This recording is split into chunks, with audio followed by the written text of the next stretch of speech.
Hey everybody, really quick before we start this video, I just want to apologize to you guys because the audio is actually kind of messed up in this one. I went out and filmed this video yesterday, and when I brought it home and went to edit it, I realized that the audio pretty much sounded like crap. So I had to send my big main camera into the factory to be repaired, and apparently this camera doesn't like the microphone and the settings that I was using on the other one. So it just sounds like it's constantly clipping throughout the entire video. And like I said, obviously I filmed the whole entire video and didn't know about that until I got home, so it was kind of too late at that point. But if you can bear with the audio, I think you'll really enjoy this one. It was an absolute blast, so roll it. What's up everybody, welcome back, thank you for watching. Today's video is gonna be a good one because we are gonna play with a little toy that was sent out to me a while back now. It's been probably 3 or 4 months ago, and I'm really putting off sending this one back because it's just so dang cool. So before we get started, I want to take a minute to thank turtlelaketactical.com. He sent the gun that we're going to shoot today. He's also sent me a bunch of cool stuff over the last year or so. Just really helps the channel out a lot. So visit turtlelaketactical.com and use our coupon code ONESHOT, and you can save a little bit on your order as well. I really appreciate all the support that I get from them. So if you follow the channel closely and you saw the title and the thumbnail of this video, you probably already have a pretty good idea of what we're going to play with today, because I have done a video on this gun in the past. But if you're not, the gun that I'm building all this suspense for is the 12 gauge Remington Versa Max. Now, like I said, this was sent by Turtle Lake Tactical sometime over the winter. It's been a while. I made a video on this comparing it to my pump action Benelli Supernova, and what blew me away with this gun, and the reason why I wanted to bring it back out here today, is the insanely light recoil on this thing. It almost feels like a different caliber shotgun. I've shot a ton of 12 gauge shotguns, mostly pumps, a couple semi-autos, but nothing is as soft shooting as this is. So I'll go ahead and give you guys a closer look at it. We'll start from the bottom here, and I'll just give you guys a good slow look at this thing. But you can tell just by looking at it, and definitely when you pick it up, that it is a super high quality shotgun, just an absolute beast of a gun. So like I said, I made a video on it a couple months ago, and the recoil just blew me away. So I knew before I sent it back to him that I had to bring it back out and make a full, like, dedicated video just to this gun. So like I said, it is the 12 gauge Remington Versa Max. There's obviously newer, probably better semi-automatic shotguns than this. This is not like the latest and greatest technology. They're always improving that kind of stuff, and I'm sure there's even softer shooting 12 gauge shotguns out there than this. But as far as shotguns that I've shot and ones that I have access to, this easily takes the cake. It is a joke how soft the recoil is on this thing. So enough of me blabbering, let's start shooting. All right, so we're gonna start it off just shooting my steel torso plate a little bit. It is probably 10 yards away. It's kind of hard to see on the camera. It like blends in with the leaves. But just to give you guys another close-up look at this thing, it is a beautiful gun, man. You can see that awesome breech choke tube thing on the end there. It's got a really big charging handle, which I like, and I believe it's 9+1 and the magazine tube. So fully loaded, this thing is heavy. I think I have 9 or 10 rounds in it right now, so it's definitely a beast. Let's shoot it.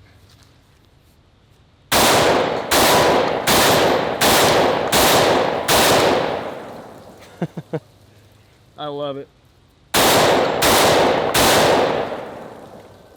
Almost knocked my steel plate over. It just slowly started tilting this way. 12 gauge shotguns will do that.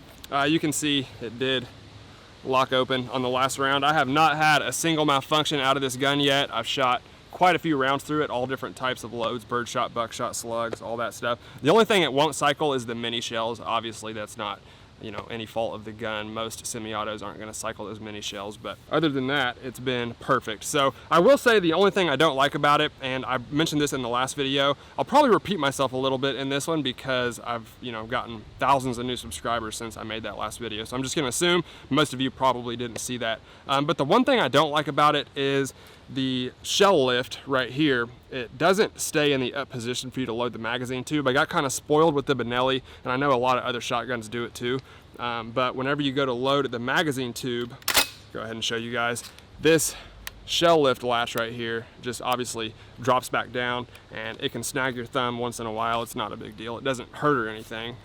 It just kind of gets in the way. I had some people ask me to try to lock the bolt back and see if you could get it to stay up then. I have the bolt locked back here, but it doesn't move. It stays locked whenever you lock the bolt to the rear. So that doesn't work either, but that's kind of nitpicking. But if I had to find one thing I don't like about it, that's probably about it. All right, we got 8 more of them. Let's try some rapid fire. I might start with a couple double taps and then dump the rest of the magazine.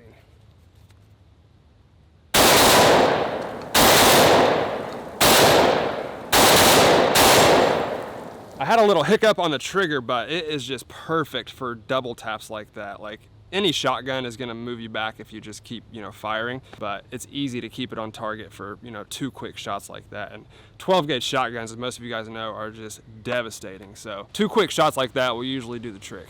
All right, let's go ahead and see how fast we can dump a full magazine tube.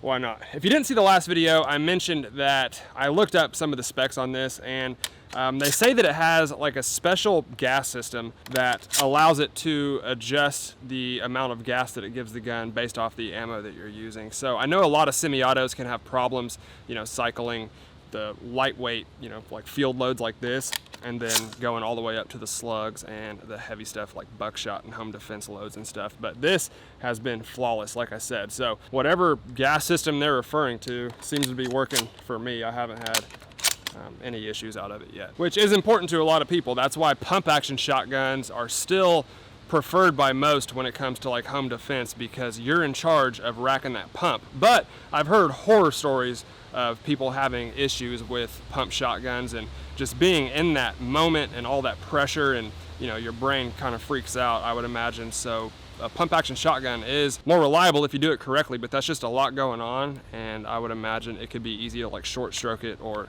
just have a brain fart and mess something up. So I like the super reliable semi-autos, and this gun actually has kind of converted me over to trusting the semi-autos like this a lot more than I used to. So all right, I got 7 or 8 rounds in here. I think I'm gonna go ahead and try to rapid fire this whole magazine as fast as I can.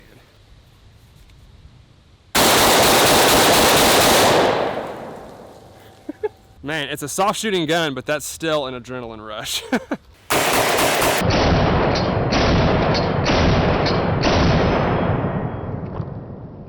So this is kind of a curveball, but I thought this would be a good video to give this a shot. So we have a big heavy duty, like old school frying pan, and obviously pistol bullets and rifle bullets would go straight through something like this, but I'm kind of curious to see what different 12 gauge shotgun loads will do. So I'm gonna sit this right here up against my steel torso plate, and we're gonna see what it takes to get through this thing. All right, we're gonna start small with a number 8 target load, and then we'll work our way up from here. Put your guesses in the comments what you think this is gonna do. I think it's gonna leave a big mark, but not go through, not even close. That hit it pretty hard, I don't know. So it actually did a little more damage than I thought it would. On the inside of the skillet here, you guys probably can't see, but it deformed it quite a bit, kind of bulged it out. And then on the back side here, those pellets obviously didn't go all the way through, but they actually left pretty deep dents. Like, I hope you guys can see that. But where all those pellets hit, they went pretty far in there before they bounced off. And some of them are even kind of stuck in the skillet. So they didn't go through, but came a lot closer than I thought they would. All right, so we're stepping it up to the number 4 Buckshot. There's 27 pellets, I believe, so quite a bit more powerful than the last one. Let's see what it does. I think this one will probably go through.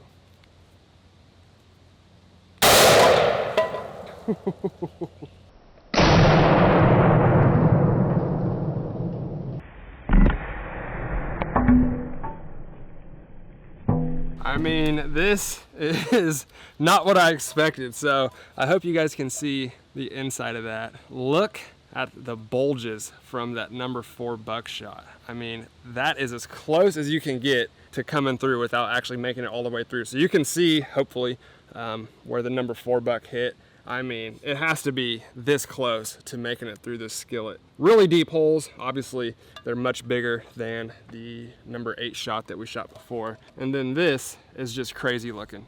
I'm impressed. Well, since I didn't really plan on shooting any double-aught buckshot or slugs, I didn't bring any of those with me because I'm an idiot and I'm always unprepared. But we're gonna get creative with this because I do have some really interesting shotgun ammo with me. So this is the Macho Gaucho. It is 2 really big lead pellets. I hope you guys can see those in there. They're much bigger than double-aught buckshot pellets, and they're attached by a steel cable.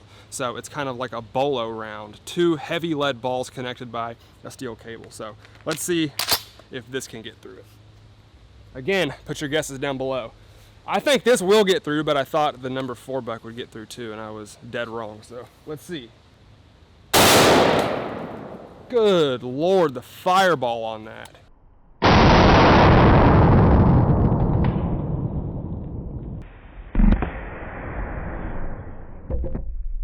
What in the world is going on here? So we lost our handle. I'm not sure where it went, but look at the deformation that that Bolo round did to our skillet. Once again, it did not go through. I'm shocked by that. And you can see those 2 giant holes on the back where it hit. And that's why I like that round, because that cable keeps them connected. You know, it makes sure that they hit in a small concentrated area, and you can see just how powerful those things are and the damage that they did. But once again, they didn't go through. All right, well, like I said, I don't have any like regular slugs down here, so we're going to my last resort. This is the same brand that that Macho Gaucho was, and this is an armor-piercing incendiary slug. At least that's what it's called. So here's the package right here. This is the last one that I have, and you can see armor-piercing incendiary. I don't really know how a shotgun slug could be armor-piercing because they just don't have enough velocity to actually pierce armor, but these things are super powerful. I've shot them before. So now, since we lost our handle, I put the skillet off to the side of my steel plate because I don't want it to go through and cut my wood in half. So I got a feeling this one's gonna be loud. I was right.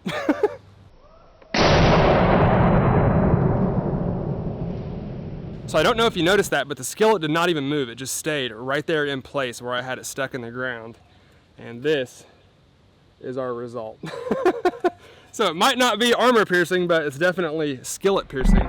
That is crazy, guys. That's awesome. So you can see on the backside here where it went through. Again, didn't even move the skillet. And considering what the last few did, that is super impressive. I honestly think this would have stopped double-aught buckshot as well. After seeing that Bolo round not make it through, and you know what the number 4 buck did, like not even close. So I think this probably would stop double-aught buckshot, but as you can see, our armor-piercing incendiary slug was more than it could handle. By the way, right behind our steel torso plate, look at the crater that that shotgun slug left in the dirt. I've been looking for a few minutes. I was hoping that I'd be able to find the slug so that we could take a look at it and see, you know, what it looked like, but didn't have any luck. No way. Oh my gosh. Look at this. That is our Bolo round. Holy crap, you guys. That is so cool. Look at that. Still completely intact. The steel wire is still connected to both of the pellets, and they didn't even break apart. They just kind of flattened a little bit, like right there on the front edge. Holy crap, this thing is super heavy. I did a ballistic shell test on these like a year or two ago, way back in the day, and I wasn't even able to recover an intact Bolo round in that because we lost one of the pellets out the side of the gel. So for this to stay intact after hitting that, you know, metal skillet and bouncing off like that is amazing. That's so cool. So I'm looking online at the prices of these, and it looks like they run anywhere from like 900 bucks all the way up to $1,700 and $1,800. So humongous price range. It just depends on what you want. They have like every possible combination of features you could imagine. Like I said, this is the 22-inch barrel, some sort of tactical version, I would imagine. And to me, this is perfect. I've had longer barrel shotguns before, and I have the Benelli Supernova right now, and I like those. They're good for like hunting, which I don't really do, or you know, clay shooting and stuff like that. But this is good because you can do all of that stuff. It's small enough that you can, you know, still use it as like a tactical home defense shotgun. Actually, when I first held it, I thought it was an 18-inch barrel just because the receiver's not too big and you know, 22 inches is not too long for a barrel for home defense. So I've got another fully loaded magazine tube, and we found some old cinder blocks and clay targets laying around when we were picking up out here. My brother-in-law apparently set them up on the burn pile there, so we're gonna go ahead and take them out. I'm curious to see what this bird shot does to a cinder block too. All right, I'm just gonna start left and work my way over. Woo! I got hit with something. All right, I'm not doing the cinder block. I'll stick to the clays.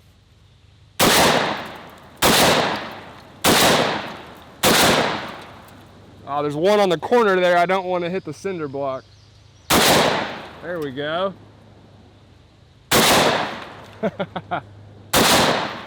I think a piece of cinder block bounced back and hit me in the ribs. Either that or it was a little birdshot pellet.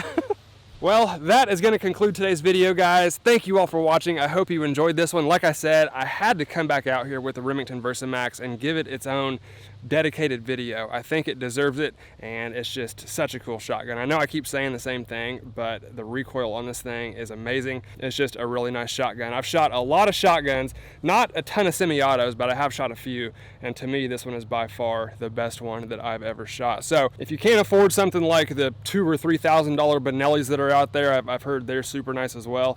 Something like this is a little more affordable, and I'm telling you, you will not be disappointed. They have a million different options. I looked on my phone a little bit ago, and it's just endless possibilities for how you can deck these shotguns out and what versions you can get and stuff like that. And like I said, they're not quite as expensive as some of the other ones out there. So once again, I want to thank Turtle Lake Tactical for sending this gun out and allowing me to make this video. It's been a blast. I really don't want to send it back. I wish I had more money. I would just buy it from him and call it a day, but I just can't afford it right now. So maybe down the road I'll pick something like this up. If I was, you know, shopping for a semi-auto, this would be a strong contender for sure. I love it. So let me know in the comments what you guys think about this gun. If you like the video, please let me know, and as always, smash that like button for me. I would really appreciate it, guys. Thank you all for watching, and I'll see you next time. Hole. That was quick. Cool. God dang, disintegrate. It was gone. That was cool.